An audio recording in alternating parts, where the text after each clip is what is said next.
Hello and welcome to the Kosh podcast. This is your host, Timber Smith. And let me tell you something. I'm super excited about this episode. This is episode number 2. I want to send a shout out and say thank you to all that listened to the first episode. The feedback was excellent.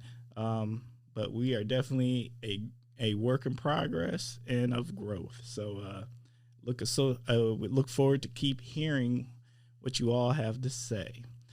The other thing that makes me super excited about this episode is my guest. This week's guest is my one of my fraternity brothers, Dr. Alphonso Simpson. How you doing over there, Dr. Simpson? Man, I'm good. I'm super good, Timber. Yeah, you good? Yeah, I'm doing good. All right. I'm excited to be here. You ready to jump in? I'm ready to jump in. Okay. All right. So, can you share a little something about yourself? And what is your connection to the city of Oshkosh? All right. Well, Timber, as you've already said, I'm Dr. Alphonso Simpson Jr., but I don't wear that title everywhere.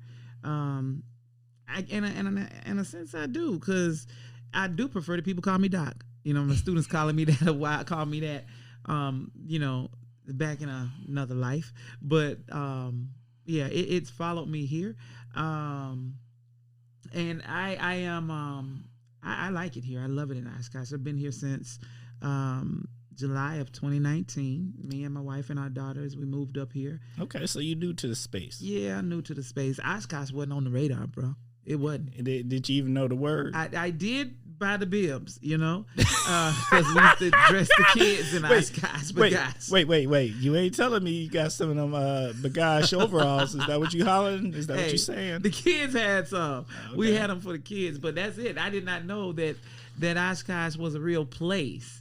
Oh, okay. You didn't know it was real. I thought it was an expression. Oshkosh bagosh. I really thought it was an expression. Okay.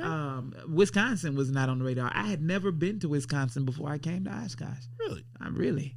Okay. And I never thought that I would ever come to Wisconsin, to be completely honest with you. But I'm from Alabama. Oh. Born and raised.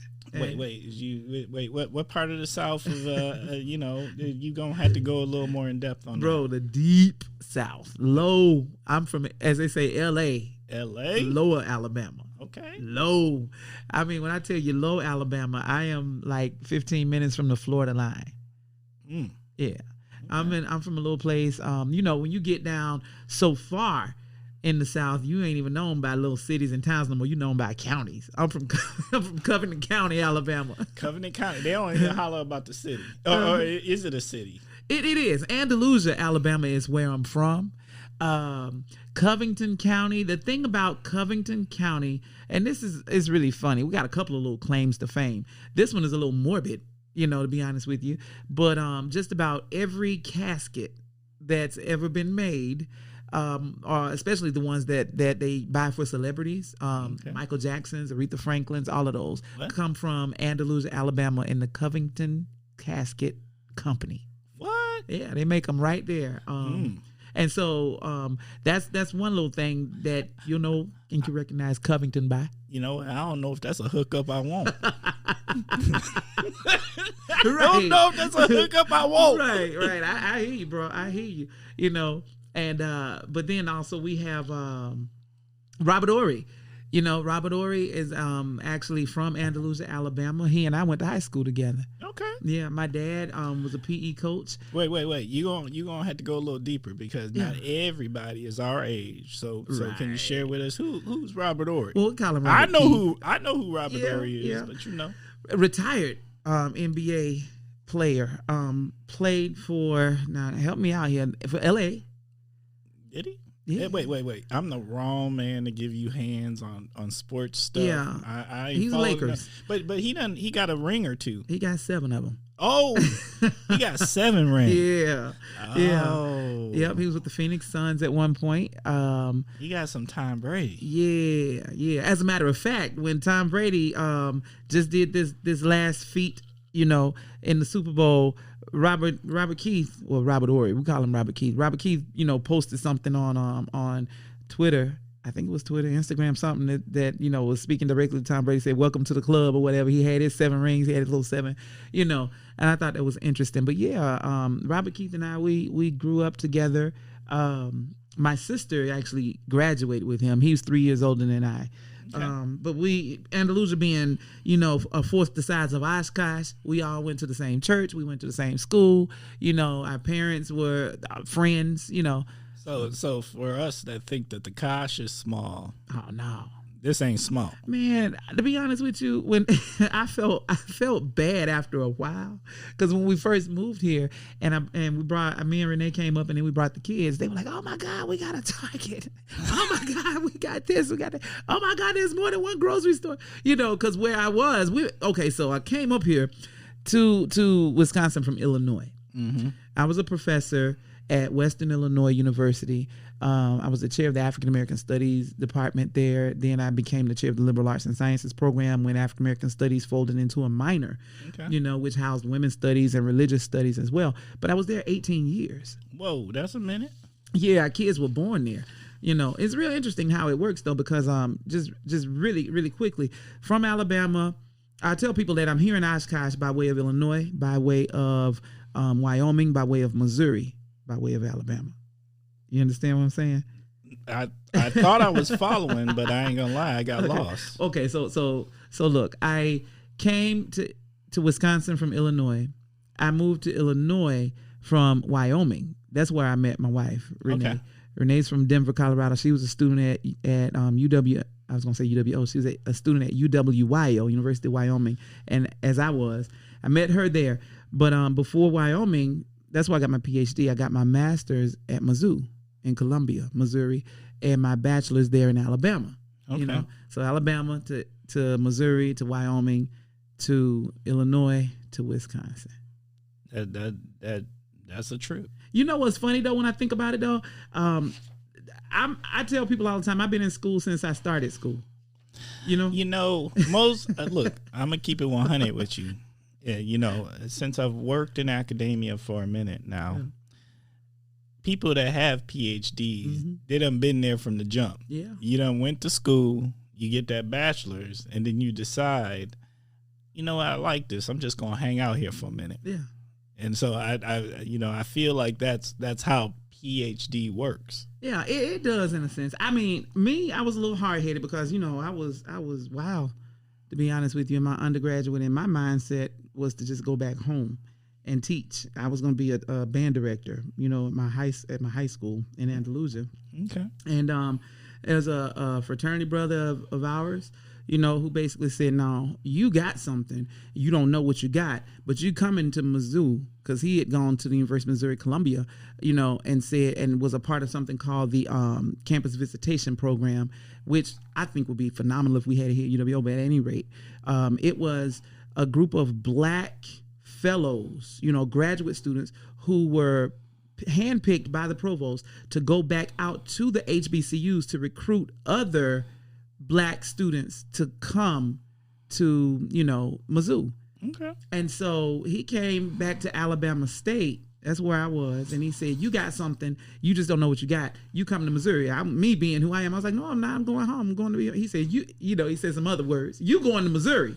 Right. And I was like, "All right, I'll go try it. I'll go see what you talk about." And I got up there, man, and interviewed and auditioned. Next thing you know, they were offering me a fellowship, the Justice Thurgood Marshall, brother Thurgood Marshall Fellowship to go to grad school. Me being as country as I was like, "What that mean?"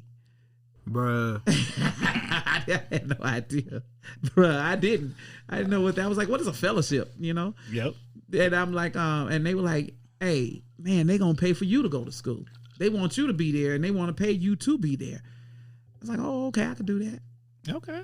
And so that's when school got serious to me. Right. And so, the master's led to the PhD. The PhD went right into a job at to another university. And hey, I didn't take any breaks in between.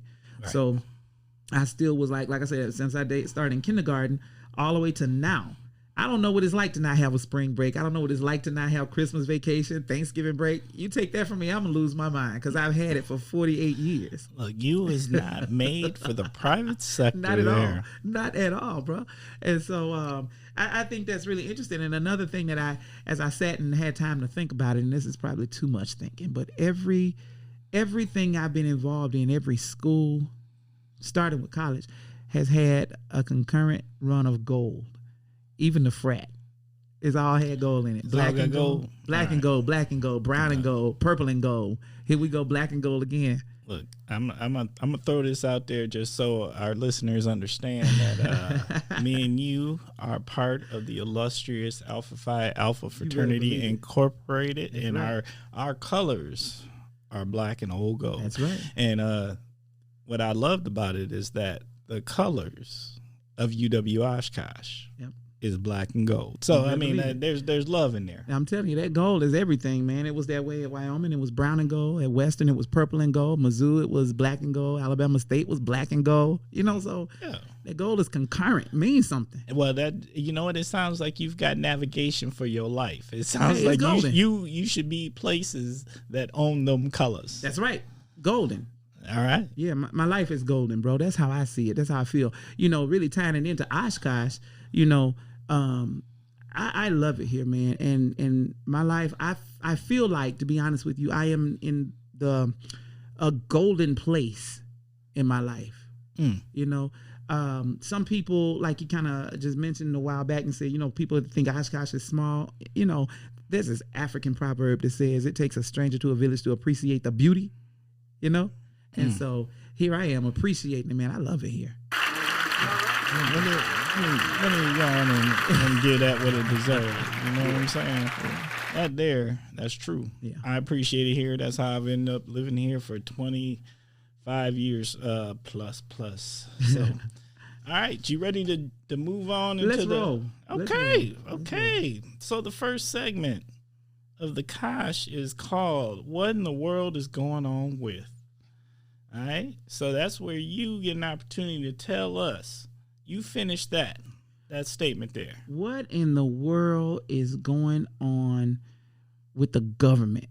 What you mean? With this whole post-presidential impeachment. Yeah. And I don't follow politics like that. Wait. Wait. Bruh. I agree. I don't follow politics like that, but what in the world is going on with that, man? Because it seems like we are focusing so much effort on that. And I mean, you know, I kind of get it, but the key word in that was kind of. I think we all kind of get it. I think they kind of get it. But it's like, you know, someone explained to me, well, they're doing this to try to keep this man from being able to resurface, you know, to re-enter, to not just run for president again, but to be a part of anything. If you know, he's got impeachment, you know, on his record, then, you know, you ain't coming back in the house. I don't know. I don't know either, bro. Wait. I don't know if that's true. Well, you know, but I will agree with you. Well, it seems like that. I mean, that just makes sense. I don't know. You know, here's my thing. There's a side of me that says it's to possibly keep us from having the same situation occur again. Yeah. Right? Possibly. Yeah.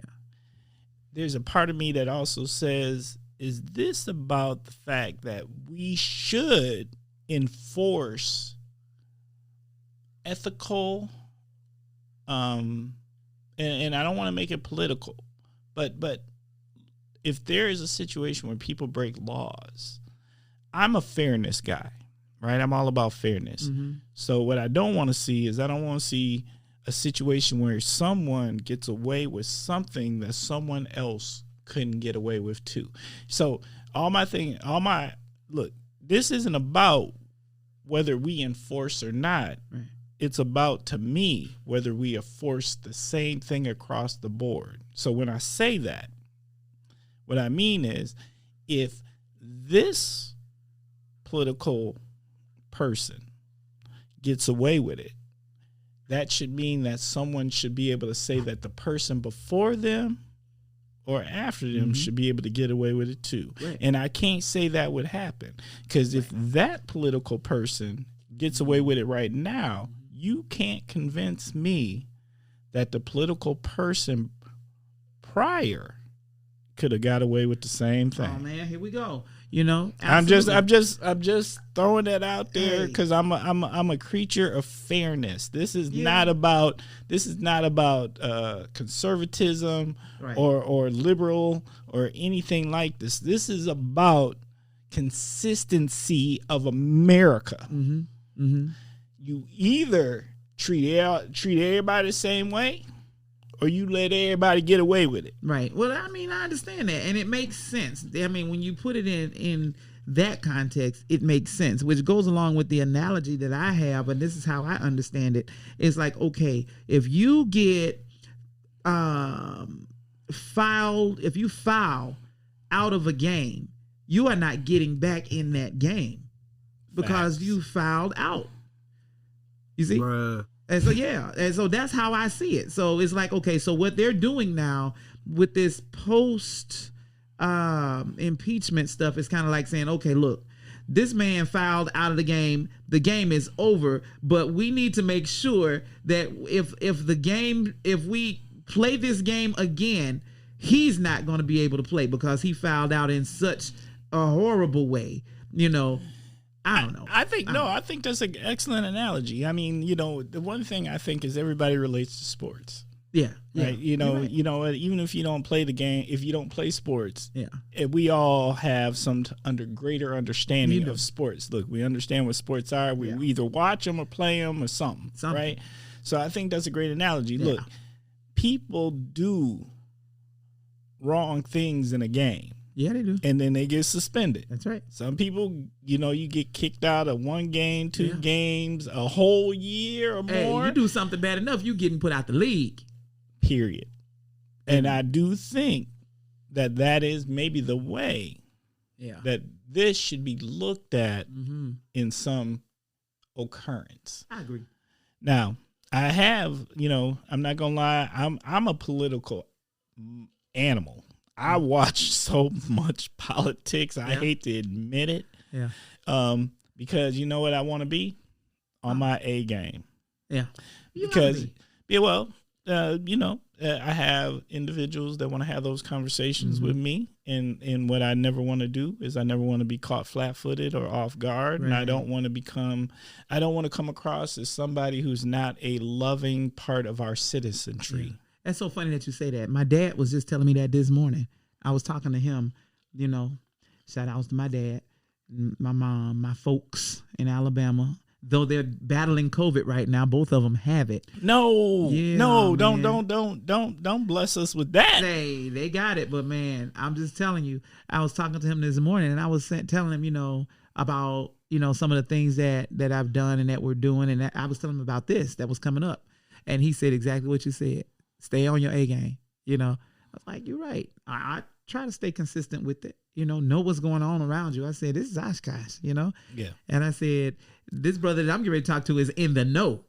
And so I don't know about all that. You in the know. You are, man. But I will say this. I just like to, I don't want to come, look, I don't like to choose teams like that, right? Yeah. Because one day, once the podcast gets a little further on, we'll have more challenging political conversation, right? Because there's ways I feel about certain things, and it may not be the way that people assume I feel. Yeah, you're right about that. I know. But that being said, you know, we ain't there, and politics right now is way too polarized. But I do think this topic is super important. I mean, you know, what in the world is going on with that is correct. Just watching the things, and if nothing else make you feel some kind of way, them videos to me are undeniable. Yeah, you're right. They are. They really are. You know, and well, I'm gonna leave that alone. I was getting ready to go somewhere, but we'll be talking about that another 10 minutes. I don't want to do that, but yeah, the videos are undeniable. Hey, look, this your show, man. It is what it is, you know. All right. Because I could go on with that. I mean, it's not just the post, you know, the post impeachment stuff, not that, but what in the world is going on with our government as far as I'm gonna leave that alone. Let's move on, bro. Wait, do I got to bring you back for another episode? I'll bring you back. Hey, we can revisit that. Okay, we can revisit that. All right, so I'm gonna throw out my what in the world is going on. Yeah. Look, what in the world is going on with this student loan forgiveness? Man, look, you don't know whether to believe that or not. I got so much debt and student loans, so it just seems impossible. I hope they do it. The way I feel is like, I hope they just forget about it, but first of all, the government never forgets. I know. But man, look, all I'm gonna say is this. I did something so stupid though, Timber. Look, I was there with you. I had people when I was in school giving me the worst financial advice ever. Yeah, me too. And this was, I don't want to date myself, but this was definitely early 90s. Yeah. And I had cats telling me things that just were bogus about school loans. But that being said, here's what I'm going to say. I done had my school loans for a minute. I still got some right now. Yep. I done paid them things multiple times, but I'm getting beat up by the interest and by situations of deferment. Because hey, look, everything ain't always. I've been lucky enough, I've been blessed enough to been presented with great opportunities, but they don't always line up back to back, and every opportunity is not always a situation that is fruitful. Yeah.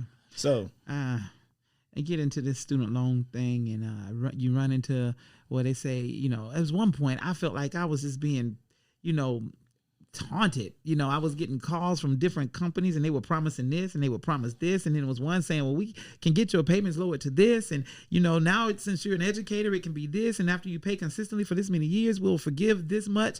I don't even know what to believe anymore. I just threw it all up in the air and just said, okay, let's defer it. And I have been deferring and running from that deferment umbrella, because as it starts to get closer to you, start thinking, okay, I'm gonna be paying this thing in 3 months.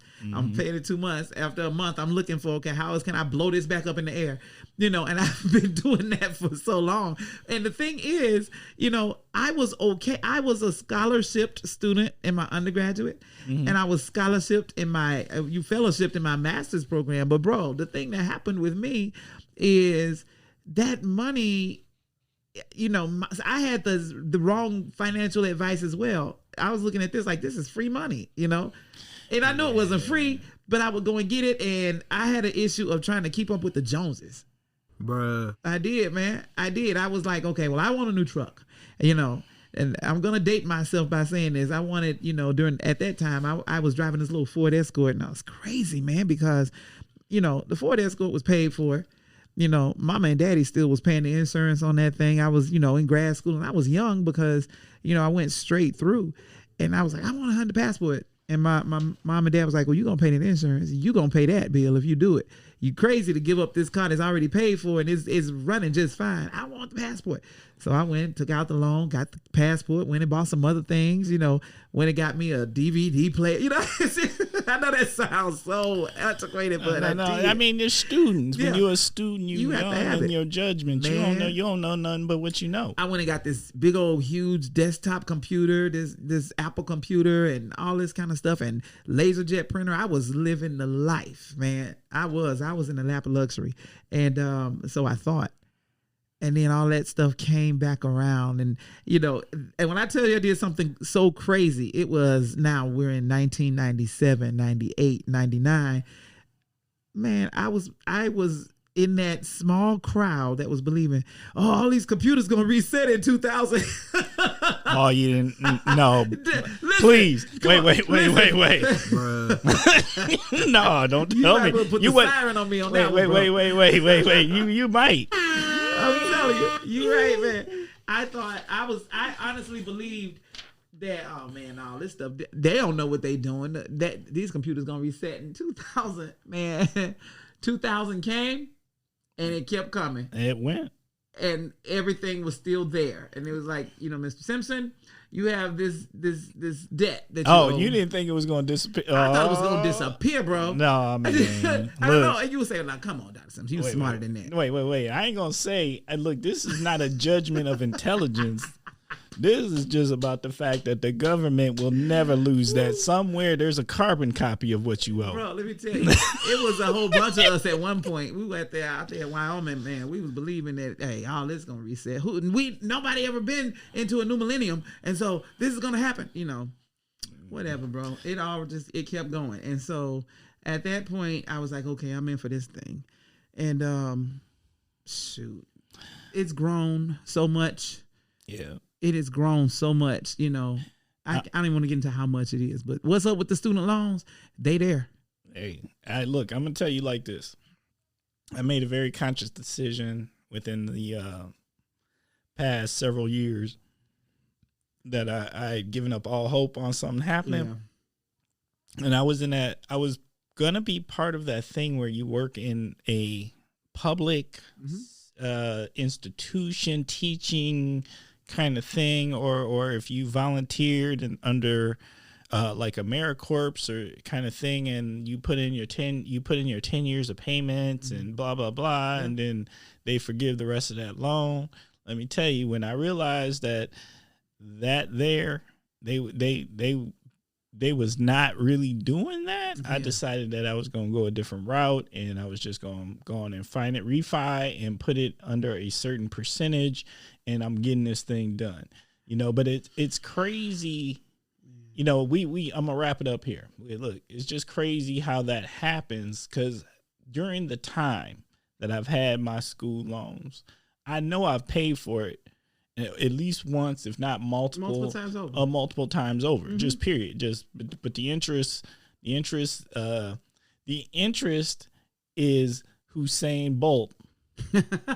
Right. Yeah, and even if you think you paying to keep up, you ain't keeping up with Usain Bolt. No, you're not. And so, look, I ain't robbed the government of a damn thing. Right. Because I done paid this. Yeah. And so there comes a point where there needs to be an understanding and fairness in the practice of it all. I agree. I agree. And with the student loan forgiveness, I do believe that, the loans should be forgiven at some point, especially if, like, for those of us, notice I say us, for those of us who take the loans out and we get degrees in education, and now we are educating people. I mean, I think the loans after so many years should be forgiven. Bruh. I do. Hey. I do. I feel like they should be forgiven, or at least reduced, significantly, because it just makes no sense. You killing the people that's actually that's helping you. And it's, I don't know, man. No, you're right. But you know what? That was a hot topic. Yeah, Look, we gonna have to come back. Yeah, we'll have to on that one, man. And I'll probably be at the same place. Look, I'm hoping not. Man, I'm hoping not. I done made some moves. I'm hoping not. Man, I need to just get on my A game and just do it. It's so many other things though. Look. We gonna talk off podcast and we gonna. Man, now you got me. Now I'm irritated. Now I haven't thought about that. I haven't thought about that in so long. Now I'm thinking about it, and I feel empty. Like I was full at first. I was like, I'm so happy to be here. Hey, look, we gonna bring it back around. All right, are you ready for the next segment? Yeah, man. That just got on my nerves. Hey, my bad, man. My bad. Right. It's all right. All right. So the next segment is word or phrase association. All right. So it's a game. Yeah. I like this. Okay. I think. So all you got to do is I'm going to say a word and you tell me whatever comes to your mind, and then I need you to elaborate a little bit. Is that cool? Yeah. Okay. So the first one is food. I like it. Oh. A lot. And I like it too much. What you mean? I like food. I can eat all day. I like stuff that tastes good. And I think most of us do. My vice is confections, sugars, any type of cake, cookie, donut, Oh, you that man. I'm that man. That's why I stay in the gym, though, bro. I'm so serious. Oh, so you balance it out. So I you eat all the balance it. sugar, but then you work off all the I sugar. have a balanced diet. Yeah, I have a balanced diet because, man, I like sweet drinks. I like sweet food. I like fried food, crunchy food, period. And chew, swallow. That's what I like. You should, let's go back. Food, chew, swallow. I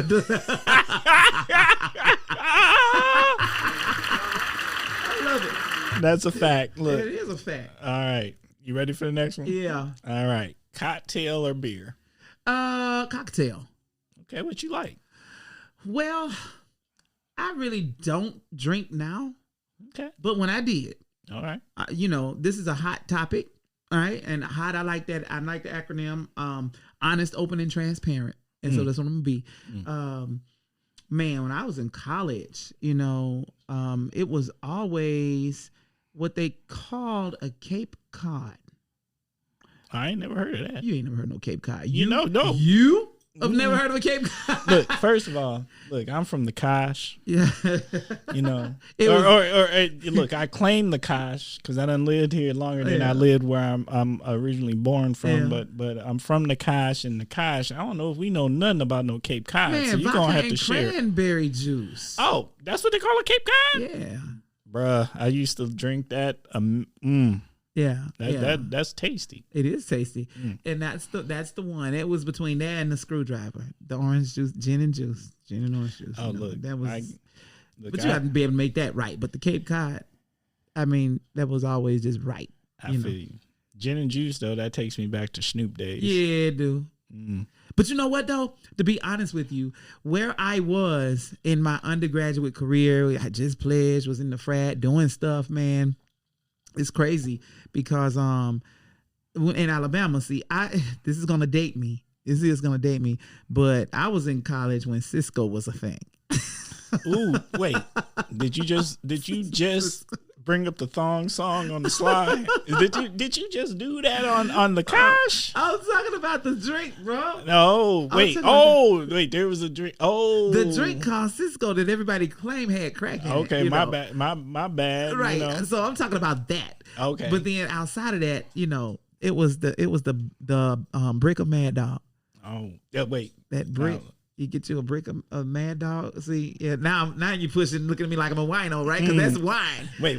I ain't looking at you no kind of way. I might have been looking at you like, you brought up Mad Dog. 2020. Wait, look.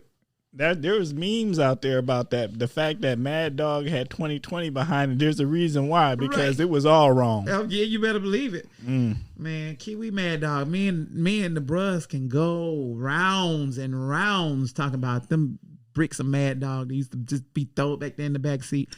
But it's anyway. That's what it was. Thank God for deliverance. I don't do that stuff no more, man. It ain't good for my brain cells. Nah, man. Look, Mad Dog is evil. Yeah. That's all I got to say about it. Man. All right, you ready for the next one? We might as well be. So I'll say this. People listen to like, what hey, I'm human. I'm right. Yeah. And this is a good conversation. I like this. Oh yeah. Okay. Next word. Amazon. Oh. Amazon. Mm-hmm. I thought of something that I was going to say, but I'm not going to say it because it's kind of crazy. It go all the way back to a lyric that Rick James said. Oh, wait. Don't deny us the Rick James lyric. Oh, it's a brick house, Wait, you remember that song? Yes. Brick house, and they said it's built like an Amazon. Oh. But anyway, I know that makes no sense. No, that makes too much sense. When you said Amazon, that's the first thing I thought. Oh wow, she a brick house. She built like an Amazon. But no, when I see the word Amazon, hear the word Amazon, I automatically begin to think like everybody else does. The online shopping and ordering and things like that, and I try to stay away from it. Oh, you don't do it? I do it, but I try not to do it. Oh, that means you ain't successful. No. Yeah. Well, yeah, I'm not. I'm not successful. And then again, you might look at it and say you are. Okay, this is what I did. I didn't do it. This is what happened. Now, tell me, ethically, was this right or wrong? I ordered some swimming headphones. Right? Wait, there's such a thing? Yeah. It's an MP3 player, but I mean, you can swim with them. And I ordered them. Wait, you swim? Man, I swim every day, 6 days a week. Wait, I got all sorts of questions, but 6 days you go on. Yeah, I You go swim on. 6 days a week, man. I'm done. I'm up to now swimming 30 laps in 30 minutes. Okay. Yeah, I love it. That's I told you about. I have a balanced diet. So I got these headphones. Well, I ordered them, and I have Amazon Prime, and so they were to come the next day. And they told me, they sent me the mail that said your earphones have been delivered. Well, they wasn't outside my door. And I'm thinking, somebody must have taken them. What? So I called, and they said, well, sometimes they make a mistake, and they should be there tomorrow. If they're not, call us back. So I called back, but they sent me a picture to say they were delivered. Here's the picture of where they were. And I was like, that clearly is not my front door. Oh. They delivered them somewhere else. I didn't know where at the time. Oh. So they refunded my money. Okay. Good. Look, Amazon is good for that. Well, here's the thing. I live over here in like the heart of Studentville, you know, and so the headphones had been delivered to Morgan Crossing, you know, to the residents over there, and some student saw them and was like, "Oh, these belong to Dr. Simpson," you know. Oh, so you got hooked up. And so they brought them to me, and it's like, Dr. Simpson, Dr. Simpson, this is a package that came for you. Look, let me go on there. And look, whoever that student was, you get some love. Yeah. And so my whole thing is, all right, so if they gave me these, but Amazon has refunded my money. So I got them for free, I guess. Oh, well, you know what? Is that Look, ethical? Should I call Amazon and say, hey, I want to give y'all $80 back? Look, I ain't going to tell you what you should do with Amazon, but I am going to tell you that as I continue to give love to Amazon on the Kosh, I need them to go on and give me a call so we can get a little sponsorship. Look, they might as well. That's all I'm saying. They might be like, our first sponsorship we want is that $80. So don't ask them yet. Look. All right. You ready for the next one? Yeah. Okay. Netflix. Man, Netflix. I like Netflix a lot. And, you know, I try to get into to watching series and things like that because, you know, binge watching or whatever. And when COVID hit, actually before COVID hit, I fell into something. It was really a real old series, but man, How to Get Away with Murder. Oh. Man, that Annalise Keating. Yes. Man, I just fell in love with that show. I could not put it down. I would be up sometimes 3, 4 in the morning. My show was Scandal. I can't get into. I tried, but I couldn't. I just cannot. But that, and then Hit the Floor, there's another one I got into. And it's funny because who put me on to all of these series? My kids. Dad, you got to watch this. Right. You know, it was the Amazon. I mean, not Amazon, but Netflix. I mean, I got teenagers, you know. And so teenagers, it used to be a time like when we was growing up, there were things that we would have never thought to look at and watch. You Correct. know? But now these kids, you know, you have to face reality. The stuff that you see on primetime TV, they learning about in school. You know what? I'm just being honest. Hey, I'm gonna pretend like I used to know, but my young Timberette, my little girl, she grown. So I done been away from the high school game for a minute. Man, so, well, you know. I got one in college and one in high school, but there are things like I remember my late middle school days, early high school days, when we used to take the cassette tape, when we was passing a cassette tape around, Luke Skywalker and the 2 Live Crew, and you had to put that under the mattress because you didn't want mama finding that. No, you didn't. You know what I'm saying? Facts. But now they got songs that play on you know, just regular radio. Bruh. Yeah, they got the same lyrics, man. I mean, worse. Wait, the lyrics done, look, I don't know if they was worse, but it's different They might because as well be. now the gender who's singing it has changed. Yeah, right. Right? Because back in the day, it was Luke Skywalker and Eazy-E. Right. But now, It's Nicki Minaj. It's Cardi B. Cardi B. It's even in your smooth R&B like Rihanna, Love on the Brain, and all this kind of stuff. I'm like, oh my God, do you hear what she's saying? No, I ain't gonna lie. I don't listen no more. I done got old. Well, listen, I ain't gonna claim old. I love music, and so when I hear it, I'm like, But a lot of these songs, to be honest with you, I heard for the first time, as I was riding in the car with my daughter, and I was like, what did they just say? What was that they just played? She's like, Dad, oh my God, everybody's listening to this. This is just on the radio. I said, that's on the radio. I know. I said, do you know what that means? Dad, everybody knows what it means. What can you do at that point? So I say all of that to say, when they say, Dad, you should watch this show. It's so good. You would love it. And then I see some of the scenes and some of the things that are happening. I'm like, you watch this? And they say, yeah, I seen it. I will say this. I had a philosophy when my daughter was growing up that we did not try to shelter. I did not think that was the way to go. Right. We did not expose either. Right. What we did was, if it's there to consume for the public, I'm not talking about no specialty channels or nothing, but if it was out there to consume, and TV has changed a lot from when I was young and probably from when you were young, then let her watch it. And then we had that conversation if the conversation is necessary. Yeah. You know what I'm saying? It's and so one of the things I would say that my daughter used to watch back in the day that I'm kind of grateful for was actually the TV the shows on MTV that were the teen moms. The who? The Teen Mom. Oh yeah. Because Teen Mom was on some things where there was conversation I didn't have to have because Teen Mom had that conversation. That's right. And so that was good stuff. And more than anything, it probably would show her what you don't want. I agree with you. You know what? I'm not going to pretend to be in the head of my daughter, but I'm going to say that I don't have any grandchildren yet. Right. I'm in the same boat with you. I'm praying that I stay there for quite some time. I got time. Yep. All right. So, one last word association. Valentine's Day. Ooh. It's tomorrow. Is it? Yeah, it's tomorrow. Look, I'm pretending like I don't know, but I know. Look, every when I leave here, I got to go. Yeah, wait. When you leave here, you gotta go do what? Gonna find something. Wait, I'm not gonna publish this until after Valentine's Day. So you ain't gotta worry about it. Well, I already had it made up in my mind when I knew this was a part of my calendar of today that I was going after this.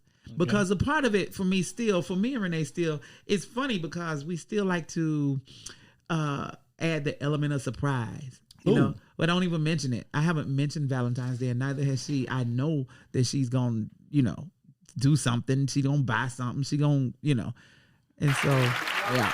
So I got her. Okay. I got her. But see, the thing is, I'm a father of 2 daughters, and so I got to buy, them some stuff too. You gotta take care of them. I got 3 hearts. All right. Me and my wife, we are anti-Hallmark holiday. So it's kind of the understanding that, look, I always want to bless her. But I'm gonna bless you when I'm ready. Yeah. It ain't gotta be on that day. Right. I don't need Hallmark to tell me the day. That's right. I get it. But look, I ain't knocking Valentine's Day. But it's fun. It's fun. Look.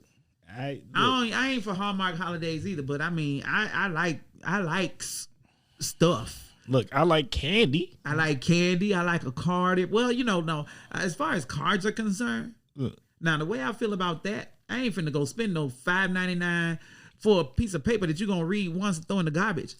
Facts. And I ain't about to do that. And so I will go and I will take pictures of the insides of the cards and the words that I like. You ain't that man. I'm that man. Oh, damn. And I will, you that man too. Hey. And I will say, I like the way that was worded. Then I will paraphrase some things, but it's the thought that counts. I went and read it. Look, I just don't have to pay $6.99 because it's all frilly and it feels all furry because it's going in the garbage. Look, I'm just happy. I'm gonna give a shout out to the wife, to Mrs. Timber, that she is not that young lady. She does not put that on me, but I do like to surprise her every once in a while. Yeah. See, my shout out to my wife, to Renee, is that she's not looking for anything. She looking for me. She wants the time. She'd rather me be there. Right. Instead of, it doesn't have to be a card. It don't have to be no candy. It don't have to be no flowers. Because all of that stuff, really, it fades, it dies, it goes away. Right. She wants me to be there. Right. And the way, as hectic as my life has been over the past month, or semester or whatever you want to say it, our lives, man, we just want each other. Facts. Just to be there. If I could just sit down all day tomorrow, I'm good. Bruh. Hey, you better believe it, man. All Just right. sit there. Okay. You ready for the next segment? Yeah. Let's make Okay. it happen. Happy It's Valentine's called- Day, y'all. Hey, that's what's up. Happy Valentine's Day, y'all. That's right. The next segment is called The Naughty or Heroes Corner.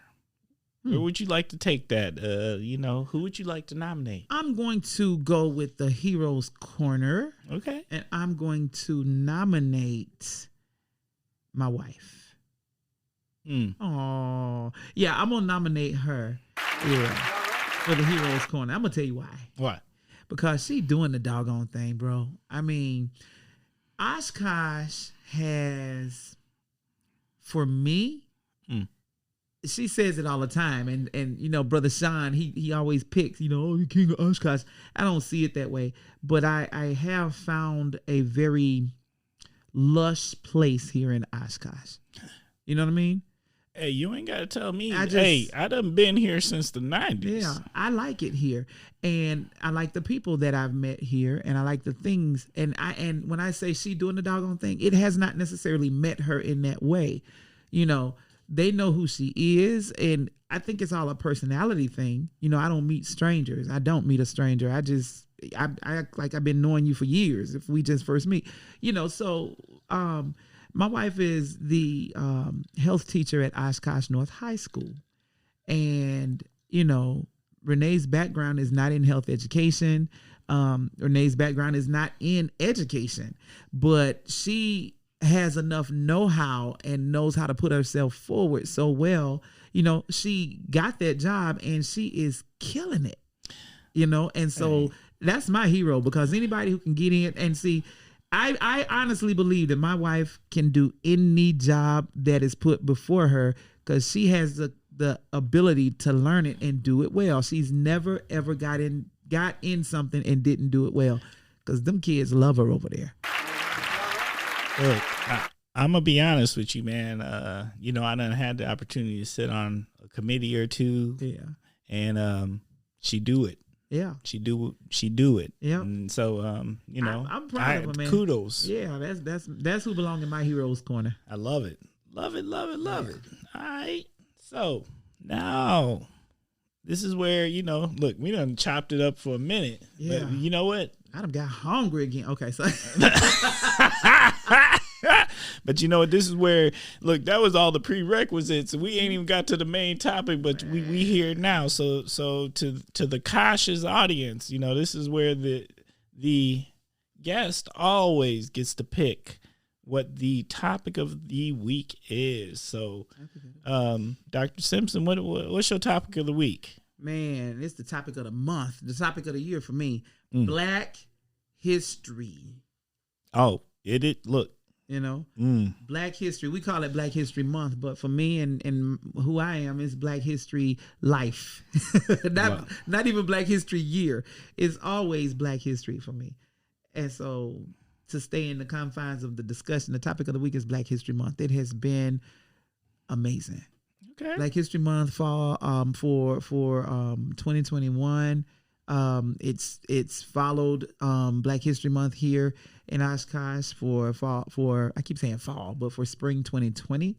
And I'm very proud of how Black History Month has turned out here at UWO or in Oshkosh. And the people are supportive. I mean, I know everybody's not necessarily supportive. Everybody doesn't really get why, we support or not support, but have a Black History Month. And it ain't for everybody to get.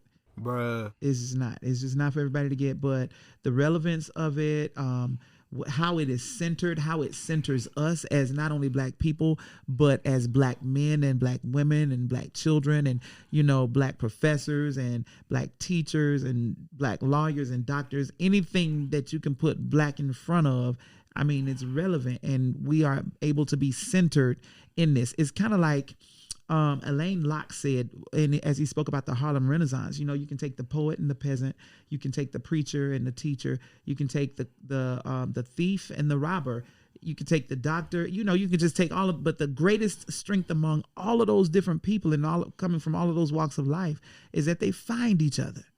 And once they find each other, that's when we really begin to make something of ourselves and our culture. We ain't all the same. We're not a monolithic group. We can't be, But what's special about black folk, us black folk, is that we bring so many different things to the table, and we know how to add that stuff up and braid it together to make something that no other culture can duplicate what we do. They cannot, they often imitate it, but never duplicate it. Facts. And I love that about us and our culture. And I will always, tout blackness. It's like this poem by Marie Evans that I really love that says, who can be born black and not sing of it? Who can be born black and not exalt? Who? You just can't. In the coming together of our coming togetherness. It resonates of a sound and a sound over a sound over a sound. And I'm kind of adding to, her poem, but it's just, man, who is the question, can be born black and not sing of it, not live in it, not be in the joy of it? Who can be born black and not exult?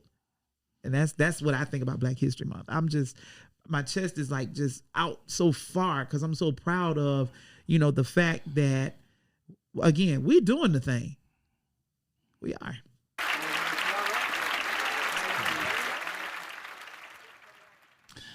Okay. I'm feeling you on that. So let me just ask, because I also feel like I love to celebrate Black History Month. And I find it as a time to be educated myself, because I'm not gonna lie, as I have gone through my school systems, I have never at any point in my educational system, from kindergarten through elementary, middle school, high school, college, the degree, the advanced degree. Yeah. I have never been in a situation where I was in a majority situation. I have gone to Catholic schools and suburb schools and things like that.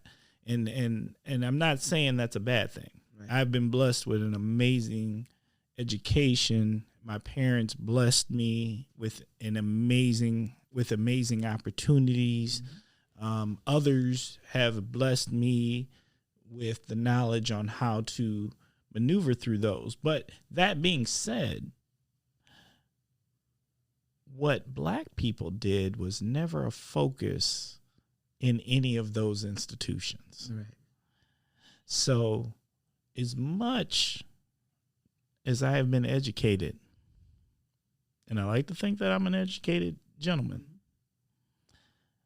there's so much I don't know, and yet am always surprised by, as if I am that freshman in high school who's taking that course, that freshman in college who's taking that course. There's so much about history associated that I don't know.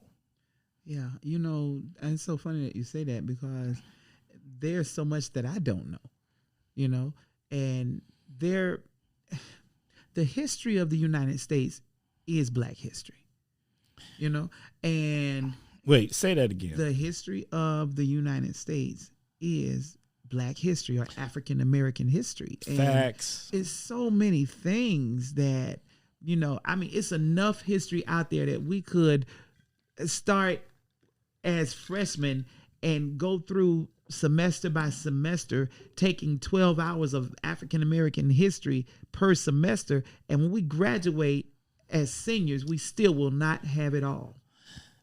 What I would like to see is the point in which it is no longer African American history. Mm-hmm. It's just American history. Yeah. Well, I got a feeling about. I feel a certain type of way about that because my thing, and this is a whole nother segment, but American. I too am American, as Langston Hughes said, but at the same time, the status of American I do own to nullify the fact that only white people are American. Because now let me clarify: in other countries around the globe, on other continents, countries, American is synonymous with white, and I want to always have a line of demarcation between what is American and what is African American. So I agree by you saying I'd like to see it just all become American history, but I want to be certain that when we talk about American history, that we're not, for lack of a better term, whitewashing the contributions of black folks. And I understand that too. Look, I'm not wanting there to be a wash of anything. Yeah. But I do think there's and not to make it a debate, yeah, but at least to share some different views. Yeah, let's do it. My thought process is I think about certain situations where if the race was not pointed out, it would feel different, right? And so I'll give you my example. Yeah. Things that happened this past election, right? And people felt some kind of way about different things, and then there was the vote, and people didn't, the disenfranchisement of the vote, right? Mm-hmm. So, and to make it personal, because this is the Kosh, and so we're dealing with Wisconsin. Right. There was recounts only in Madison and Milwaukee, and why was that? We know why that was, right? Because that is where brown people were. Right. Right. Would that feel the same way instead of that just being pointed out, instead of the media pointing out that this is where the concentration of people with tans are? That's how I'm going to refer. Okay. And those were American votes. If everything was an American vote, this would seem atrocious. But the minute we pull it apart and separate, people find ways to find acceptance in it. And that's where I have pause, because I don't know about you, but all I know is this country. Right. Born, raised, served our country in the military. This is all I know. Yeah. And so I feel I am very much part of the citizenry. I do the things that other citizens do: work job, pay taxes, do the things. And as things get separated, particularly I think for people of color, they start to find ways to not make us American, and to give us, to subcategorize as if we were, aliens. Well, it's funny that you say that, because no matter what, we're gonna. It's funny that you say that, because we're gonna always be hyphenated Americans, whether they say we're American or not, because like I said, I am American. Someone from another country would see me and know that I am American, but I want it to always be known that my ancestry is of African origin, and that speaks of a different type of livelihood here for me. And it's not always, negative. It's not always bad. Like I said, there's no disgrace in being black. There's no disgrace in being African American. I'm proud. There is an inconvenience in it. And there's a challenge. There is a challenge. There's an inconvenience, bro. And I'll explain what I mean. When you're in places like like Oshkosh, for example, or, where I came from in Illinois, or, many little small towns, as a black man, man, I'm bald headed for a reason, because I got tired of having to seek out bros who can cut my hair in their kitchen or in the basement, because there were no places, there were no barbershops for black men. There were no places for black people to get their hair done, Hey, you ain't got to tell me, man. Yeah. My barber became the wife. My wife is my barber. Do you understand what I'm saying? And so that's the kind of stuff what I'm saying. And when, you have these places to say we serve all, we do all types of hair. All means all, but they don't mean all. And so I would rather go to a place where I know they serve African American. And when I say that, not serve as in a restaurant style, but we can cut black hair here and we can do black hair here. That's where we're not looked at as something separate. And that's what you're saying, but that would take, 400 years of a rewind. It ain't gonna just look. I never look for the rewind. Yeah. Because history, the point of history is it doesn't happen. Well, see, history is that. It's just that. It's his story. I ain't gonna knock that, because the people that write it are the people in power. Absolutely. And so once it's written, that's something that we've always, as a human race, we've always relied on, is the written word. And once it's written, then, it's not even a question as to who wrote it anymore. It's the fact that it's written. Well, once it's out there long enough, who wrote it anymore don't even matter, because it is what it is. It's written. It is exactly what it is, And so that's why I said, I started this segment off by saying, it's not Black History Month, it's Black History Life for me. And it doesn't mean that I don't see anybody else, but I also recognize and celebrate the accomplishments of us and the things that we do, because if we don't tout ourselves, who will? I understand that. Yeah. So that's kind of how I do it. And so how I see it. Am I always walking around? Am I Mr. Black History all the time? No. But I always keep it on the forefront of my mind. I do know when I look in the mirror, I know who I am. Identity is so important. Yeah. I can't stress that enough. Identity is so important. Yeah, because I can walk into a room full of white people and be just as comfortable as I am walking into a room full of black folks. Color doesn't matter to me. I'm not thrown off by the fact that, because Wisconsin is white, but I love Wisconsin. Wait, but that's kind of my argument. My argument, not an argument. Argument is the wrong word to use. My point is that I am an American citizen. Right. So I walk in any room with any other American citizens, and I'm confident. Period. Because I am American. I am citizenry. I pay taxes. I work the jobs. I do the things that is the American dream. Right. This tan does not define that. For you. For me. Or me. But for many other people who don't have that tan, you're defined by that tan. Wait, I think the tan does define. Yeah. And I'm not saying the tan does not. It has influence. Because being a person of color, it influences the way that you carry yourself and the decisions you make. And there's things you have to take into account every day, because you walk into a world. Right. I'm not ignorant of the tan. Yeah. I'm not ignoring the tan. But what I'm going to do is I'm going to impose my American citizenry in places to make them understand that it is just a tan. That's good. I get it. I like it. I accept that. And I think it's important that, like you said, to note that you said you impose that so that they know. Now, do they always receive? No. That's the case. That's the point. And it's okay, because we're comfortable enough to know that if you don't, you're missing out. If you don't receive me, you're missing out. Facts. But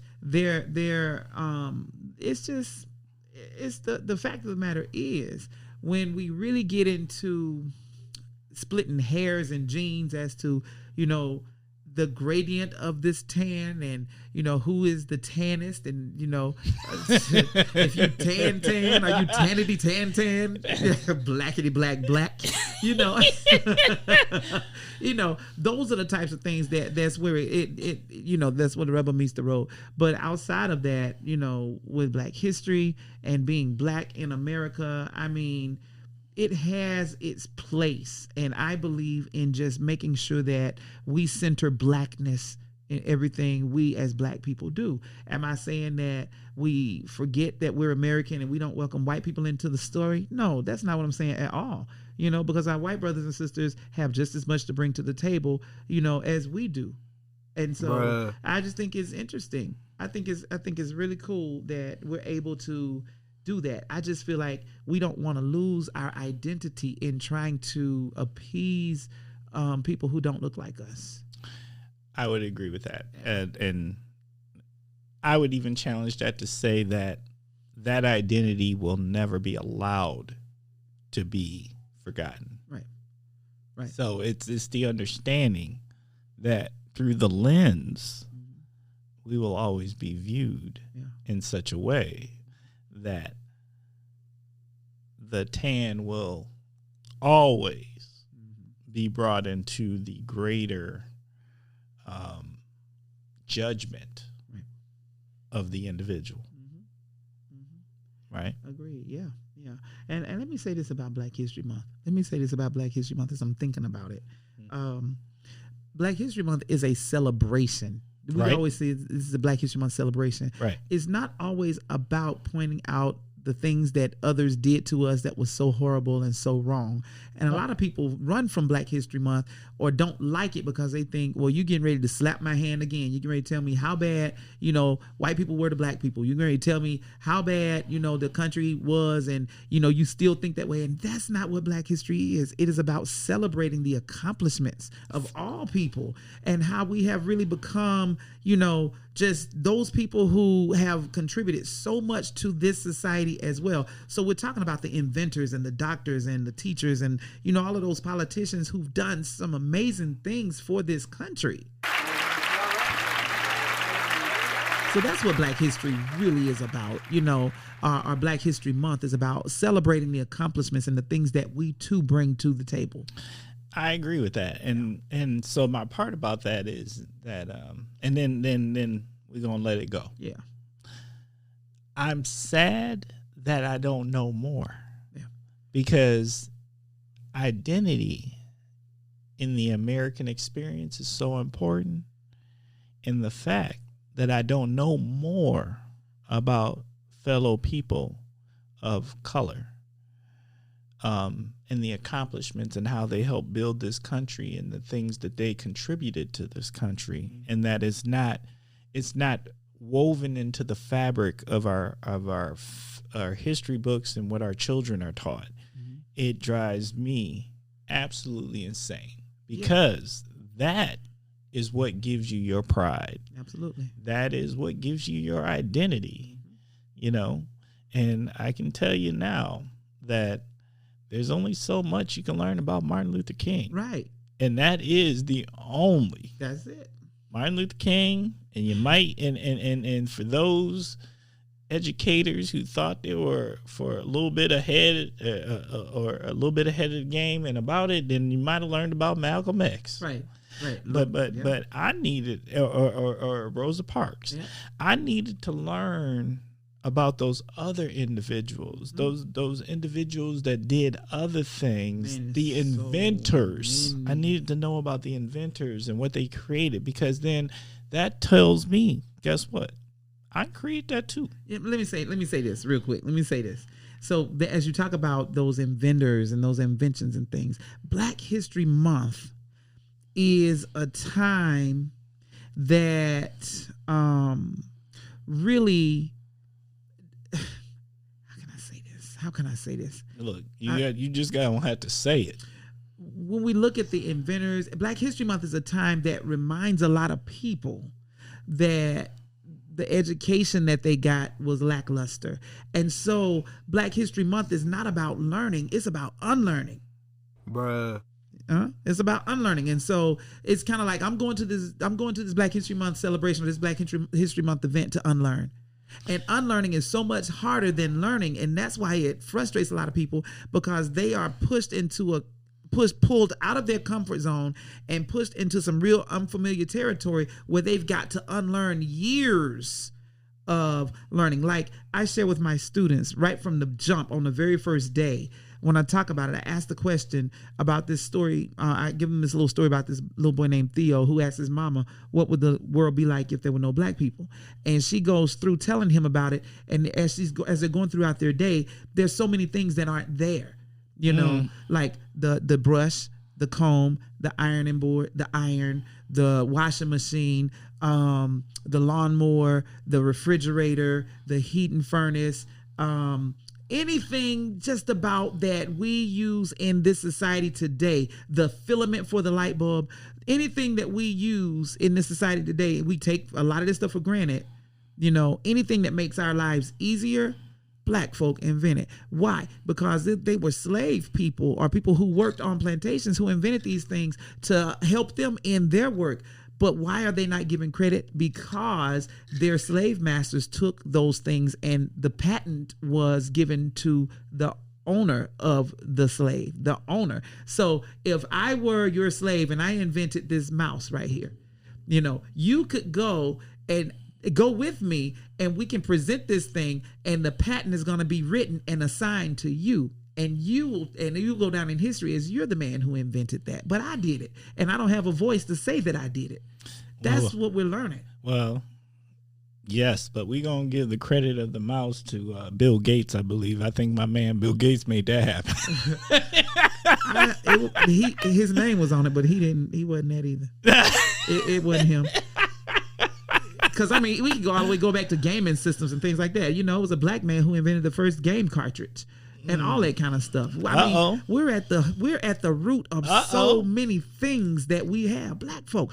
And we have to, what happens is we as people, as we begin to learn this stuff, we start having to unlearn stuff. Could you imagine having to go back and learn that 2 + 2 isn't 4, it's really 3? And how can you navigate through the rest of your life with this new learning that 2 + 2 is 3 and not 4 when you've been taught wrong the whole time?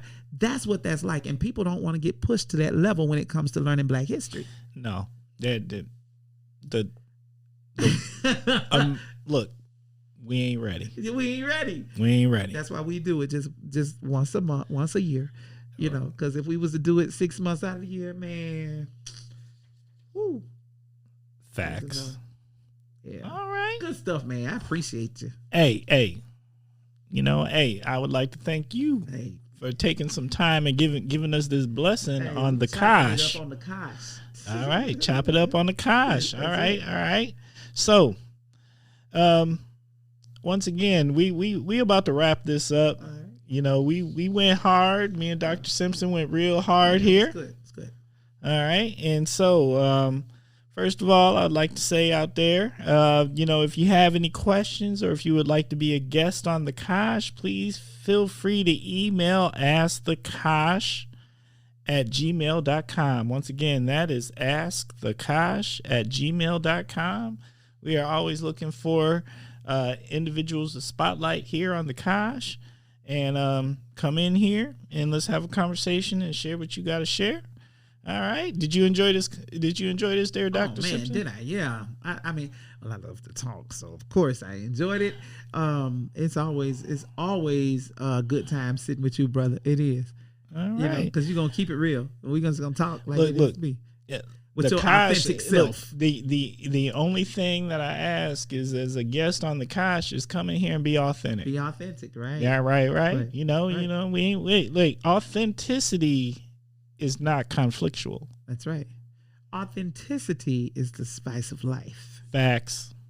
All right. So this is the part of the show where you get an opportunity to give any shout outs that you might have. Do you got any shout outs?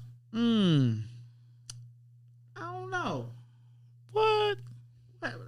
Explain to me what you mean by a shout out. Look, shout out can be anybody. Like, our last guest chose to recognize some people in the community who are doing some very special things.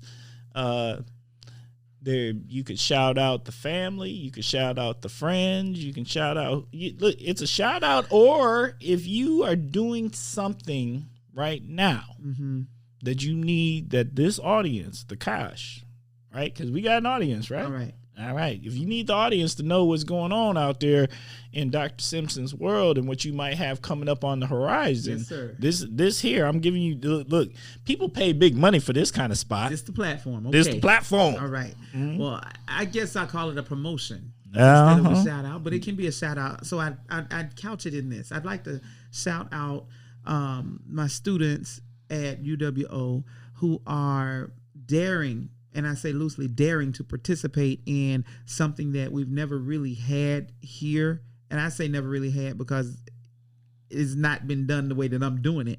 But I have a gospel choir at UWO. What? The University of Wisconsin Oshkosh has a gospel choir. They are called the Divine Voices of the Valley Gospel Choir.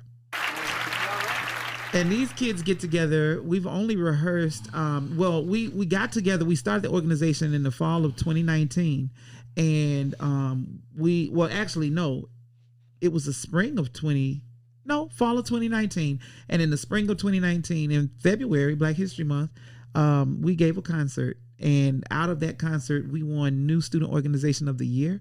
And we were exposed, we exposed ourselves to the community in that regard. But we were a very small organization, probably 7-8 students is all I could seem to, gather at one time because it was new. People was like, wait, what is this? I don't know if I'm coming to it. Well, now I've got almost 20, and we've only rehearsed 2 times. And it's like the numbers are just multiplying because I started with 10. The next week I had 20. I don't know how many I'm going to have next week. But the reason I'm shouting this out is because this is just the foundation for something, is a larger picture that I have here. I am here and I am going to create a valley-wide, region-wide mass choir. I am going to put Wisconsin on the map for gospel choir. Right? That's what I want to do. Bruh. I'm going to do it. I'm going to do it. This is how I'm going to do it. This is going to be a choir that's going to be made up of everybody. I should just call the choir everybody because it's going to be, there's no requirement that you got to be so deep and super religious. There's no requirement that you got to be a part of any particular denomination. All you got to do is want to learn how to sing and be teachable. That's it. That's it. Learn how to sing, want to sing, be teachable, follow the instruction, and know that we're singing gospel music. Now, I'm going to tell you what gospel is, and you will learn it in that regard. But this choir, the way we're going to sound and the way we're going to put ourselves forward is not going to match the way we look, I know. But it's going to be like people will see us and be like, that's them? So I got one question. Yeah. Can y'all sing? Man, can we sing? Yeah, what? We can sing. We are doing, we having a concert, as a matter of fact, on February 27th at River Valley Church. It is in person at 6:30. Come on out. It's going to be good, man. I'm, working with the musicians. Can you repeat that again? Where is that? February 27th, River Valley Church. Where's that at? On the corner of High and Congress, right here in Oshkosh. Okay. And at 6:30, admission is free. Doors will open at 6 o'clock. Come in and just see what these kids are going to do, because what they're going to present to you is going to be just that 3 weeks worth of rehearsal. That's it. But they're going to bring it. They're going to bring it. And what I want people to understand, and I will probably say this in the concert, is that what you see here and what you hear here is only a result of 3 weeks of rehearsal. And when I say 3 weeks, that is meeting once a week for an hour and a half. So if we take an hour and a half and multiply that by 3, that's 3, 4. I can't do the math. What? You talking about 4.5 hours? 4.5 hours. 4.5 hours. 4.5 hours. What we're going to present on the 27th is going to be 4.5 hours. Okay, but nonetheless, it sounds like it will be blessed. Oh, it's going to be blessed. It's going to be amazing, and people are going to want to join. Now, the only caveat with the Divine Voices of the Valley Gospel Choir is that they are a recognized student organization, and it is only open to UWO students. Or people who are affiliated with the institution. So faculty, staff can join as well. But this larger choir that I'm going to have, that's going to actually span from Fond du Lac, Oshkosh to Appleton to Green Bay. Oh, So there's a bigger dream. There's a bigger dream. This is what I'm saying. That's what I mean by saying that this is going to be that choir that we're going to be on the map for the state of Wisconsin, because we're going to be like Wisconsin Mass. I mean, they've got Alabama Mass Choir, they've got Georgia Mass Choir, Florida Mass Choir, Louisiana Mass Choir. A lot of states have mass choirs, right? Wisconsin is going to have a mass choir, and it's going to come out of the Fox Valley region. Okay, so here's what I'm gonna say out there. I know that the Kosh audience is out there. They listening. Good. They probably thinking, you know what? I'm nice. I know how to get up on the with the choir. I know how to stand up. Let's do it. You know, and they gonna wonder how do I reach out to Dr. Simpson so I can share my gift with the world. I'm glad you asked that question. Glad you asked that question. Well, I got to. Well, you know what? You can always email me at Alphonso Simpson, as ALPHONSO Simpson, like Bart Simpson. Alphonso Simpson at gmail.com. You can email me there. You can get me at simpsona@uwash.edu. You're gonna see me around town. You're gonna see me. And hey, don't just get in contact with me, but contact others that you think may be interested in joining me in this mission, and we're gonna build it together. Well, I'm gonna throw one more out there just because I do have personal contact with Dr. Simpson here. You can also email the Kosh at gmail.com, and I will pass on any interested choir members on to Dr. Simpson. From the ages of 16 on up. There we go. For that choir, you have to be 16. The reason being is because we're going to eventually travel. It may require some driving and these types of things, and so the only way a minor somebody under the age of 16 can be involved is if their parent is involved as well. But they'll need to be able to sit by themselves, sing by themselves, and be like self-sufficient. Fair. Okay. Yeah. All right. So it's that time. We wrapping it up. So we got it done. And so there is one last thing that we need to do. All right. You ready for that, Dr. Simpson? Okay. The last thing is that I need some parting words of wisdom, or some wisdom you would like to bestow on the Kosh audience. We all got something to share. Okay. And you know what you got? What you got for today? Okay, my parting words and the wisdom that I would drop here on the table of the Kosh is this: don't just be woke, be conscious. And what I mean by that is there is a difference between a person who is conscious than someone who is woke. When you're woke, your eyes are open, yes, but you're not necessarily conscious of everything that's going on around you. See, it's not the job of the oppressor, whoever the oppressor may be in your life, it's not the job of the oppressor to free the oppressed, but it is the job of the conscious to make the unconscious conscious of their unconscious behavior. So be conscious, not just woke. Man, tell me this episode wasn't hot. This episode was hot, right? I think it was hot. I think it was hot in so many ways. It was honest, it was open, and it was transparent, bro. All right. So once again, I am giving it out there. Thank you all for tuning in to this episode of The Kosh. I look forward to hearing from you all. Once again, you can email at askthekosh.gmail.com. And please, I look forward to hearing from you. This is The Kosh.